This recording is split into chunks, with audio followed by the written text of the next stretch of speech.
شادی کے کچھ دن بعد ایسے حالات ہوئے، میرے شوہر کا کاروبار ختم ہونے لگا۔ 4 ماہ میں میرے شوہر کی دونوں گاڑیاں بک گئیں۔ 6 ماہ سسرال والوں نے ساتھ رکھا، لیکن اس کے بعد انہوں نے بھی ہمیں الگ کر دیا۔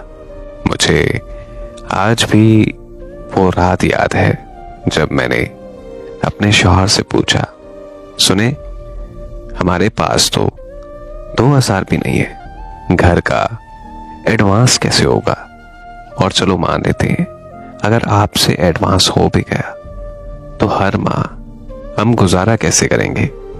میرے شوہر نے ایک پل کے لیے مجھے دیکھا اور اس کے بعد کہا کہ اللہ مالک ہے، اپنی شادی کا منہ دکھائی کا سیٹ بیچ کر ہم نے گھر کا ایڈوانس دیا۔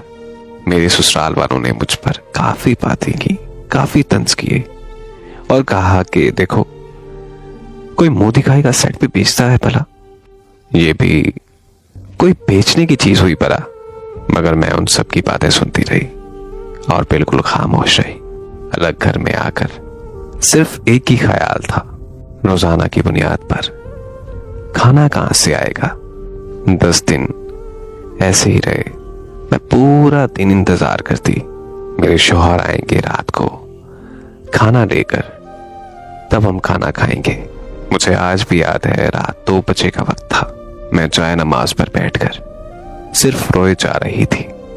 اس وقت میرے یہ الفاظ تھے کہ اللہ پاک مجھے سب بولتے ہیں کہ میں منحوس ہوں، شادی کی، شوہر کو برباد کر دیا، میں یتیم ہوں، میرا باپ بھی نہیں ہے جس سے جا کر میں پیسے مانگ لوں۔ اے مولا اب تو ہی میری عزت کی لاج رکھ۔ یہ بول کر میں قرآن پاک پڑھنے لگ گئی اور سورۃ البقرہ پڑھنا شروع کیا۔ اس طرح میں روز یہی کرتی تھی۔ رات 12 بجے کے بعد جائے نماز پر بیٹھ جاتی اور صبح فجر کے تک بیٹھی رہتی۔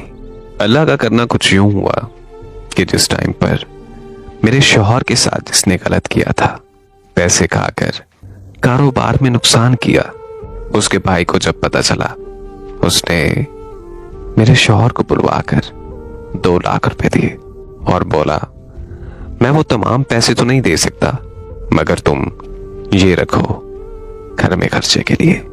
وہ 2 لاکھ کا ملا۔ ہم نے پہلی دفعہ گھر کا راشن لیا اور اس کے بعد مرغی کا گوشت کھایا، اور دیکھتے ہی دیکھتے اللہ کا کرنا ایسا ہوا، میرے شوہر کے تمام پرانے کلائنٹ، انہوں نے ان سے دوبارہ رابطہ کرنا شروع کر دیا، اور اس 1 سال کے اندر ہم نے اپنا پورا قرضہ اتارا۔ ڈرائنگ روم کا سامان، AC اور جو ہم نے کار بیچی تھی وہ بھی لے لی۔ مگر کچھ کام ایسے تھے جو میں ضرور کرتی رہی، ایک سورۃ البقرہ پڑھنا، اور دوسرا پرندوں کو باجرہ ڈالنا، اور تیسرا کام وہ جو ہمارے گھر کام والی آتی تھی اسے اپنے ساتھ بٹھا کر کھانا کھلانا۔ چوتھا، جب کوئی بھی گوشت ہمارے گھر آتا تو میں سب سے پہلے اس میں سے ضرورت مند کا حصہ نکالتی تھی۔ اور اللہ کا کرم ہے آج تک میرا فریج کبھی خالی نہیں ہوا۔ اللہ پاک کا بہت کرم ہے، آج دن رات کام کرنے والی میرے گھر میں ایک ماسی بھی ہے۔ میرے شوہر کے پاس کار، کاروبار، پیسہ، سب کچھ ہے۔ آج کبھی اکیلے میں اپنی شادی کے کچھ سال یاد کرتی ہوں تو میں بہت زیادہ حیران ہو جاتی ہوں کہ کبھی ہم پر وہ وقت بھی تھا جب ہمارے وقت ایک وقت کا کھانا بھی بمشکل ملتا تھا، اور الحمدللہ آج یہ وقت بھی ہے کہ ہمارے گھر اللہ پاک کی ہر نعمت ہے۔